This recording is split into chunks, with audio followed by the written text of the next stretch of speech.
Share with Charlotte podcast, where emphasis is placed on finding balance in relationships.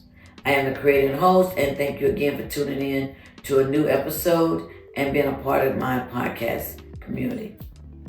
I want to get started with this new particular one, and just to say that I'm always speaking about there's these big elephant in the room, as you transition in life and just trying to just channel things, and it's sometimes things just gets in the way. But this particular episode is titled, Your Failure Isn't Final. It's often the start of something else. Failure. Because failure gets in the way. Failure gets in your head. Failure sometimes consume you. Failure can just bring you down. Failure can just change the whole trajectory of where you're going in life. One day you up, one day you're down. Depends on what that you did to create that failure. Because we take failure to heart. Many of us do. We don't just haphazardly just, I failed at it. No, most times we take failure to heart. Well, let's bring it home right now to relationships. A lot of us may say, if you meet somebody, I used to be out there dating. I've had many failed relationships. Yeah, I've had some failed marriages. My last marriage failed. We love that word failed. We use it loosely. But if you keep hearing that word over and over as it pertains to you, eventually you're going to start seeing yourself as a failure. And that's not good. So now you're going to label yourself, or other people want to label you as a failure. But failure isn't always a bad thing. And that's what people have to understand. Failure helps you grow. You learn from your failure. If it wasn't for failure, you wouldn't know a lot of time what to not repeat. Because you don't want to repeat the same thing that you failed at. You want to do things differently so that you can get it right. Or at least attempt to get it right. But when you come to relationships, and whether you're dating, whether you got living together as partners, whether you're married, or whatever that is, in your relationship with your significant other, I want you to keep in mind, because this came to my spirit as I was thinking about this, and that is, when you're in front of the altar, or whether you're in front of a judge, or wherever you, in terms of getting married, that I do's, really, all you're doing is setting yourself up for failure. Because a lot of times we marry people we have no business marrying. Sometimes we're in partnership or we're in a relationship with people we have no business being in. We've seen the signs. We've seen what we needed to see to say run. But we don't run, we stay. And a lot of us stay because a lot of times as we are naturally, we like what we like. We're self-pleasing as people. We like what we desire, even if it's wrong. And we're going to go through it just to see whether possibly it could happen. But see, when it doesn't happen,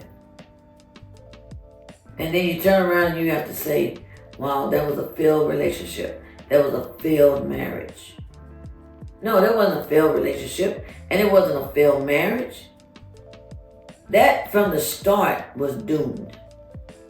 That from the start was dead. You just refused to put it in a coffin and put a nail in it. Even when you're saying the I do's in your nice dress, he's all in his suit tucked or whatever he's in from head to toe. You guys are looking beautiful as a picture. But the situation, the possibility is dead.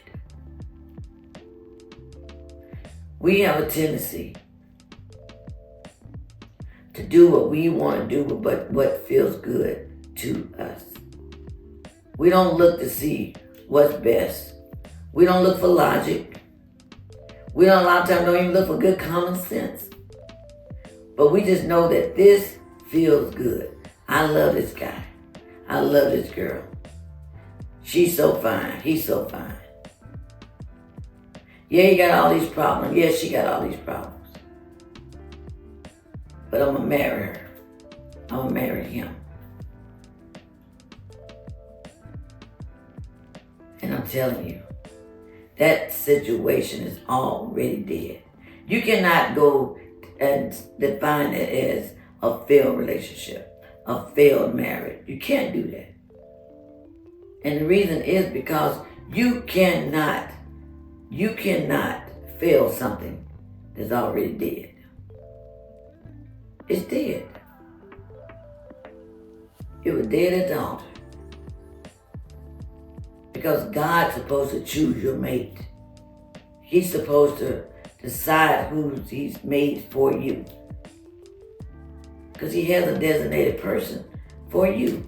If you just get out the way and be open to allowing God to show you who he has for you. And not being such a hurry to do it your way. And then you want to talk about all these failed relationships, all these failed marriages. Because we are in the way.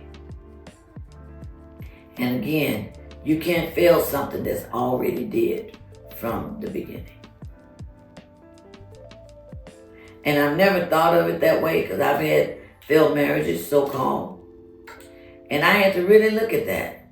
And I'm like, but that is so true. If something was already dead, how can you fail it? So you can't have a failed marriage that really was dead from the beginning.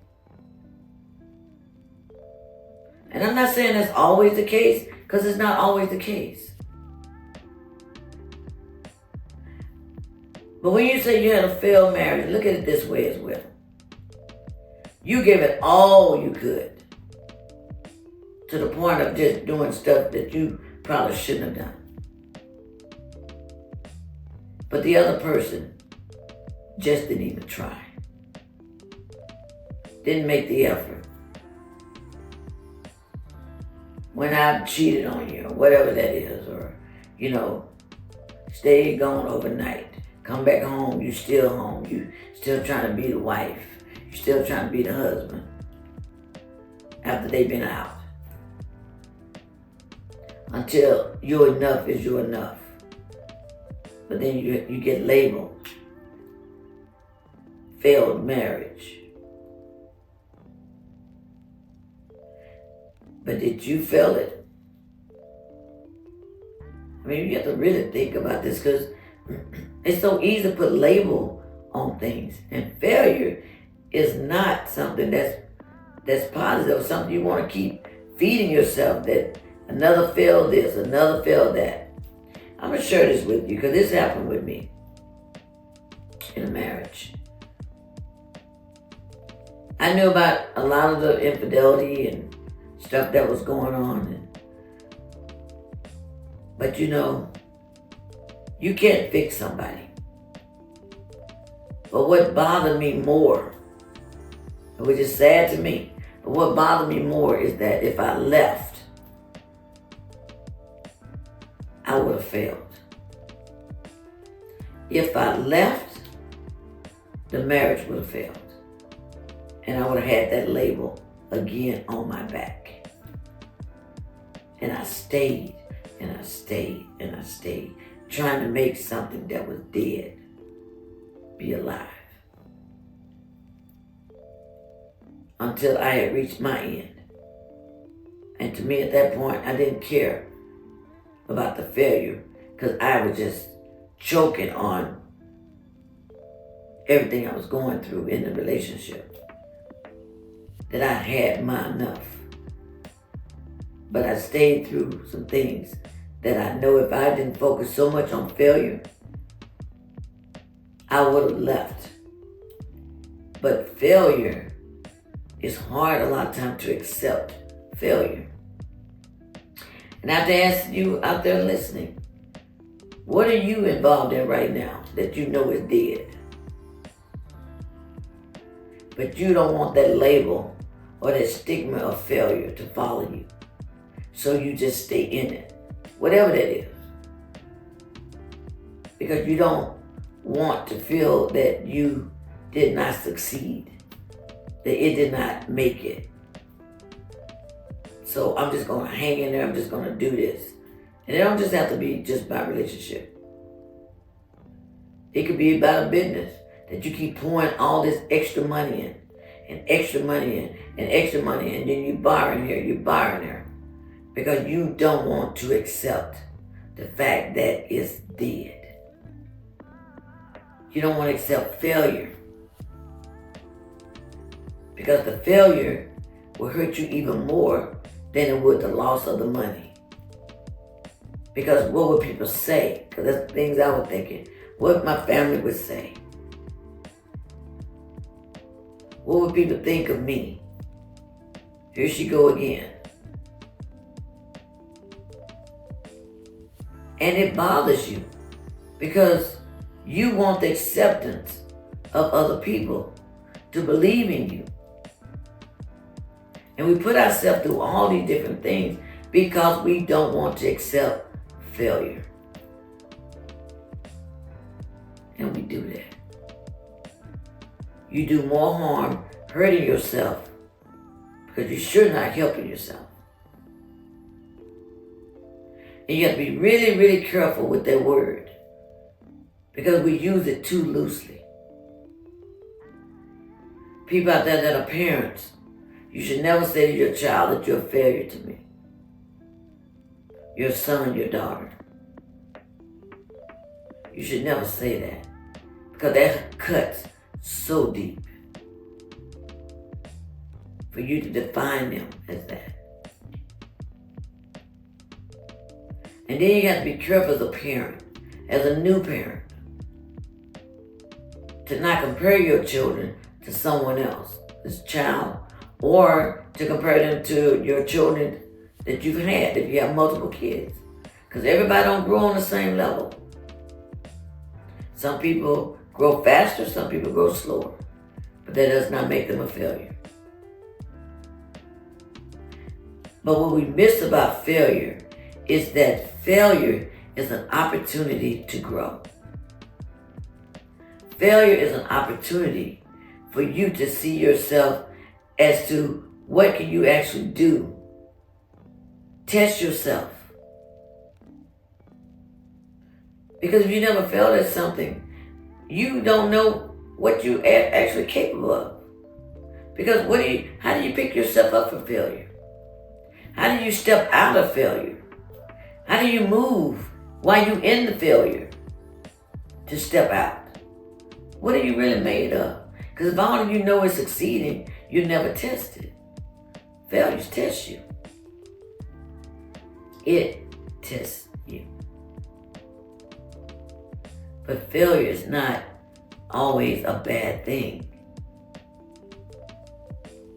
My failure that I regret more than anything, that I really try not to do or be, and that's someone who hurt somebody else.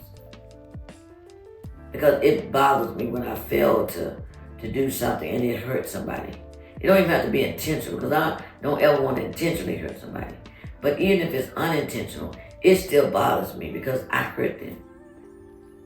I failed to do right by them. Because it's still a form of failure.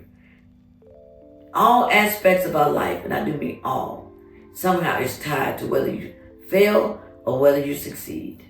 It's all tied together. But we have to give ourselves some grace because you are not going to always get everything right. You're not going to always do that. So give yourself some grace when you fail at something. But let me say this. Some of the things that you think you failed at as well, it may be also the fact that God blocked whatever it is you were trying to do. And when God blocks something, it doesn't matter how many times you try what different angle you go in trying to get to it. God will block every effort. But you know what? That's not failure. Because the direction that God is trying to send you, place you, take you, does not involve that. Because that would take you on a different path. He's trying to take you over here.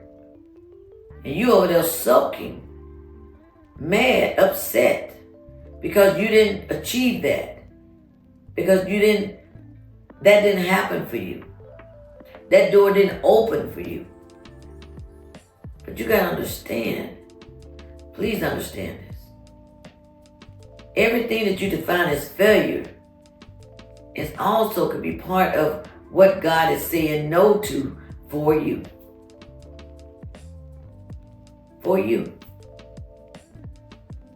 And when God says no to something, it's because He truly has something better for you. And people get so bent out of shape. They cry. They go into depression.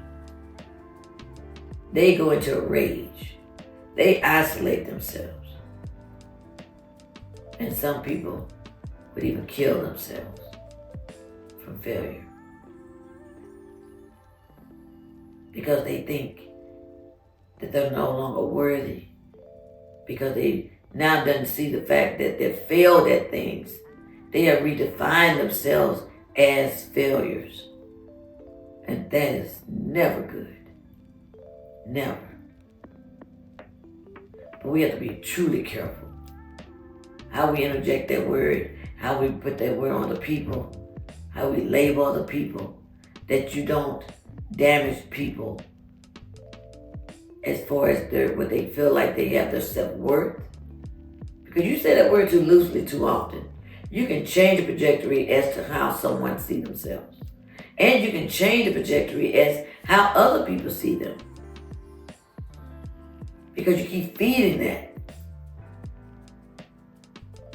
But we have to be careful about that.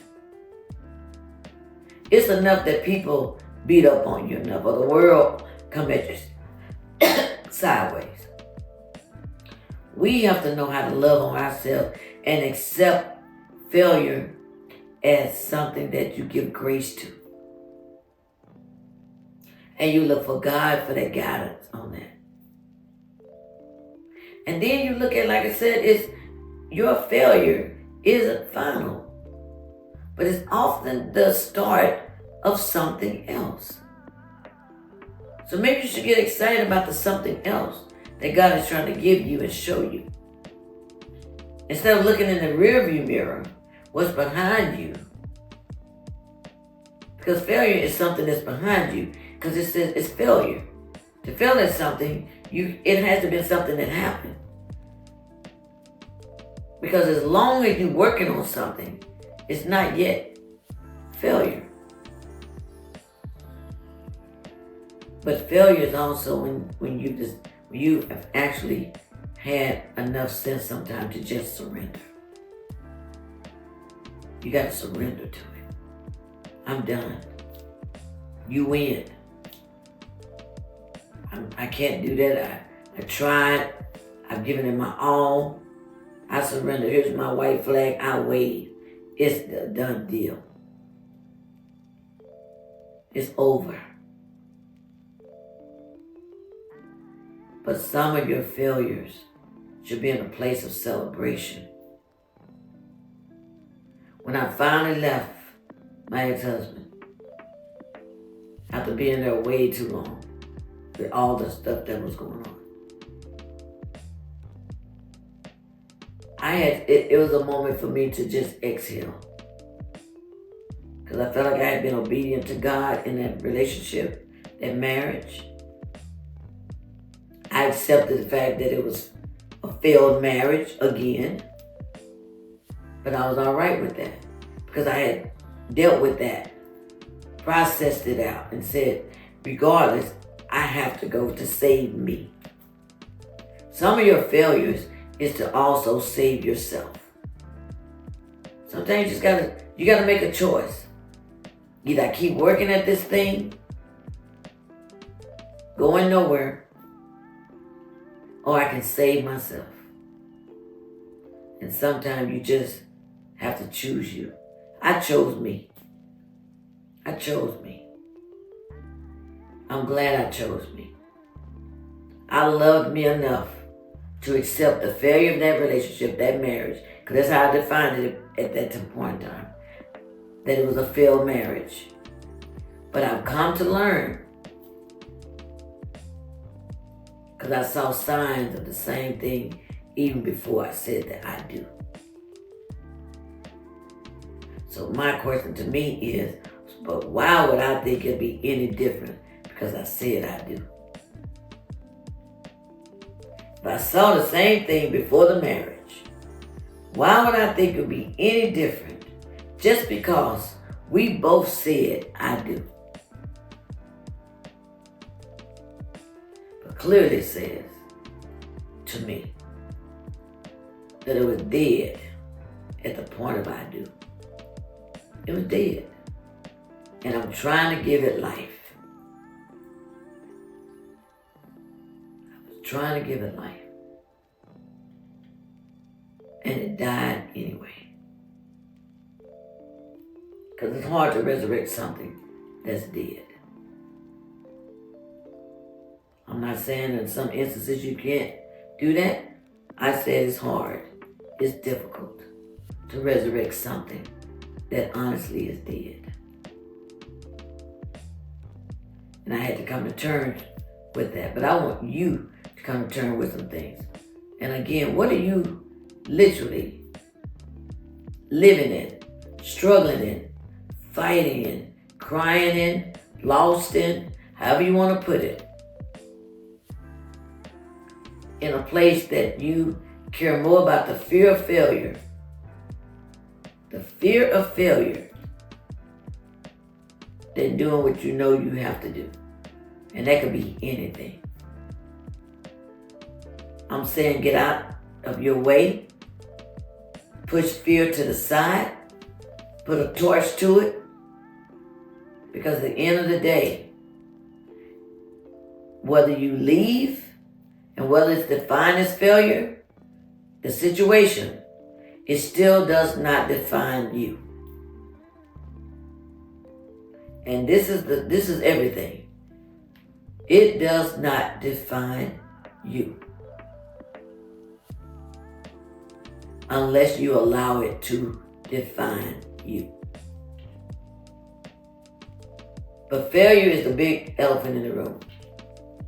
As we transition in life, as we walk through life, as we channel through life, transition through life, however you want to put it, it's the big elephant in the room that we struggle with failure.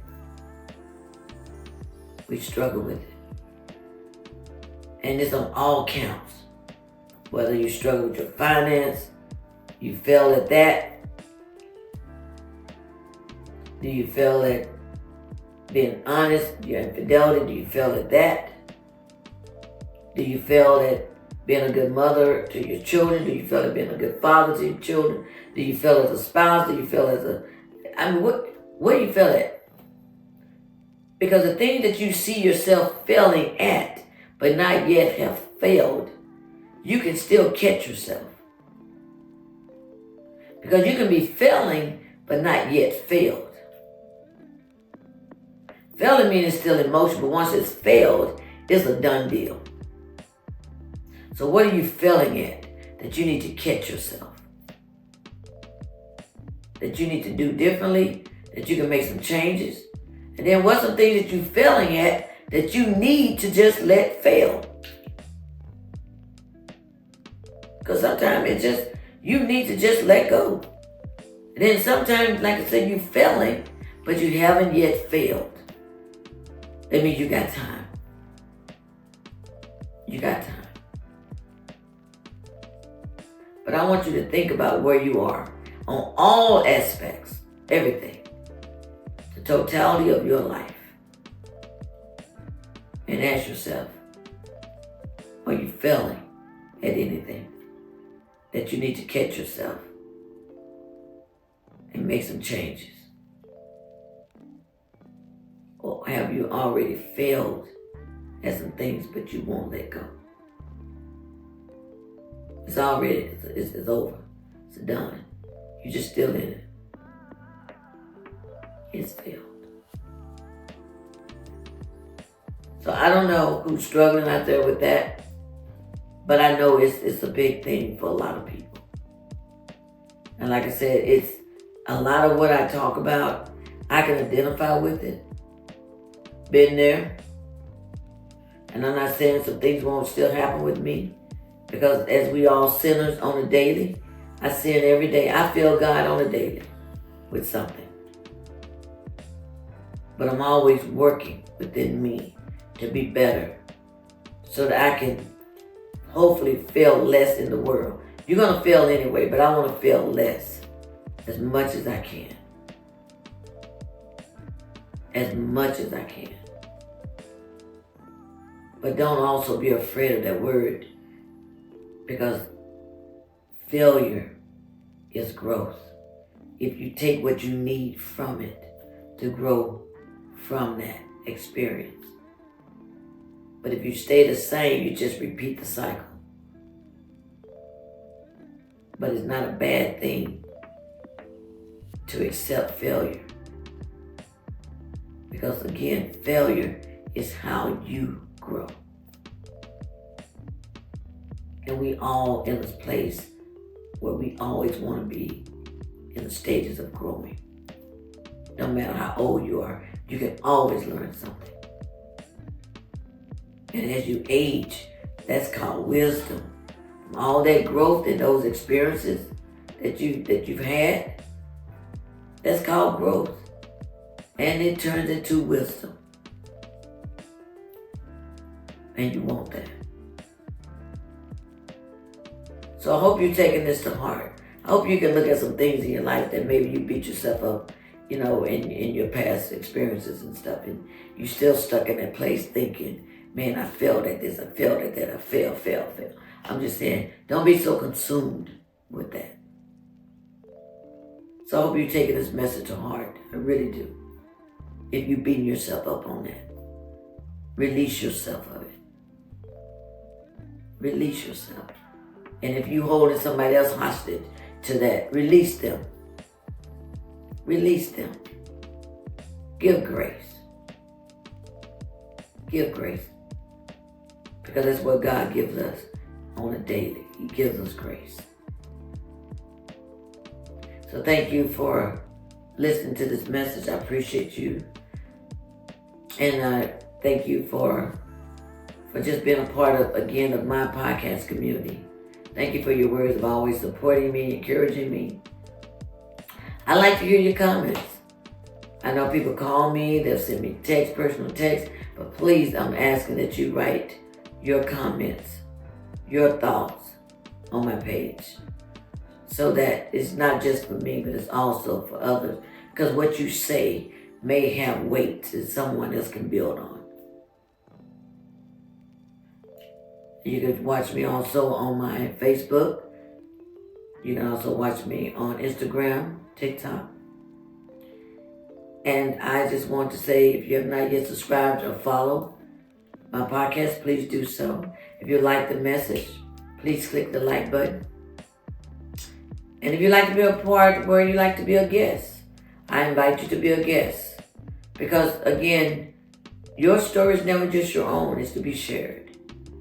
And it may be something really meaningful that can help somebody. Or something that you can share that someone else could build on. So I thank you, and I look forward to the next episode. And thank you for tuning in. Thank you.